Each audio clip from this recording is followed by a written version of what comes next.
अखोई कमल बाबू मांगीबगा मरी लेना अखोई जीएससी की माइकैदगी करीब वाफम खरदंग अखोई थमजगे आई इसामक जीएससी की कन्वीनर नी GSC against the missing of Laisam Kamal Babu मसी पुन्ना नुमित कुनमरी नि कुनमंगानी ऑलरेडी सुजिले इमा इबेल अखोई वाबा याब वामिनरे मसी सिदा अखोइना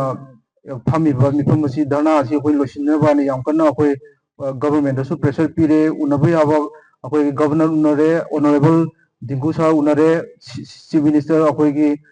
मणिपुर की चीफ मिनिस्टर अखोई उनजबा अनिरा अहुमला उनबा याब उनरे डिस्कशन तौबा याब तौरगा अखोइना चेंजरुबा चोंजरुबा अखोई जेसी की माइकैदगी फैमिली की माइकैदगी अखोइना तौरबा खुदिंगमा अखोई खरा पॉजिटिव रिजल्ट खरादी फंगे अदुमकना पेनबमक्ति ओइद्री अदुगा मखा ताना अखोई मिफम धरना असी मतम खरगी ओइना अखोई क्रिसमस अखोई क्रिसमस लापनिना अखोई क्रिस्टियन इचिनाव सिंगिसु क्रिस्टियन इचिनाव सिंगिसु कनो तो येलोंगी क्रिस्टियन इचिनाव सिंगिसु उखलगा अखोइना मतम खरगी ओइना सस्पेंस तौरगा अखोई धरना असी मतम खर लेफिनेना अखोई कनो मयामगी ममांगा अखोई थमजरी हौगिबा तांग कुन मंगादगी अखोई कनो निथौकाबा नुमिकी अयुक पुंग 10 मिनिट 30 ताब मतमदा अखोई लेमखोंग आर्मी कैम्पदा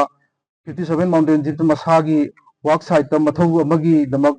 चटखिबदगी ngasi तांग 18 फावबदा मफम खंगदना लेरलिबा कसार डिस्ट्रिक्ट की गोसाईपुर असम दगी हौजिकना लोइतांग मनिंग लेकायदा लेरिबा लाइश्रम कमल बाबू सिंह की मतंग दा जेसी अगेंस्ट मिसिंग ऑफ लाइश्रम कमल बाबू ना ngasi फावबा खोंजंग कया अमा लेप्तना संगसिन लंगी लोइनना हौजिकी लेरिबा क्रिस्टियन लाइनिंग चटपा येलोमी सिलनाव सिंगी फेस्टिवल क्रिसमस असिगी येंगलगा मरुओइना सिगा अदगी अखोइगी इमा इबेल सिंग मतम कुइना अखोइगी वामिनरपा सिंग असिगा येंगगा अखोइना धरना असि तांग 10 डिसेंबर 2024 दगी पब्लिक मियामगी ओइना कोंथोक चरगनी अदुबु आर्मी इंडियन आर्मी की साइड तगी लंगला लंजिन अमत पुथोकपा ngमदबनेना आर्मी सिंगी ओइबा मूवमेंट गाड़ी यावबा चथोक चसिन ददी अथिंगबा असि मखा ताना दुम चथगिनी लोइनना मणिपुर गवर्नमेंट की साइड तसु अखोइना ममांगदा थमजखिबा कैबिनेट मीटिंग की मतंगदा ngasi ऑनरेबल मिनिस्टर हाइकाम दिंकू सिंहना कमल बाबू मांगखिबगी मरी लेनना मियामना थुना कैबिनेट मिफम फमलगनी हाइबगी थाजबा पिरकपगा लोइनना कमल बाबू मिसिंग की मतंगदा करिगंबा पॉजिटिव रिजल्ट अमसुं लाकपा याना लेरी हाइदना जेसी की माइकेदगी खंगलखरे मान अमसुं खोंजंग असिदा सरुक याबिदुना अवाबा खामिनरैबा लेकाई लेकाईदगी लाकपीबा इमा इबेल सिंह बुसु तौबिमल खंगबा उच्चबगा लोइनना जेसी की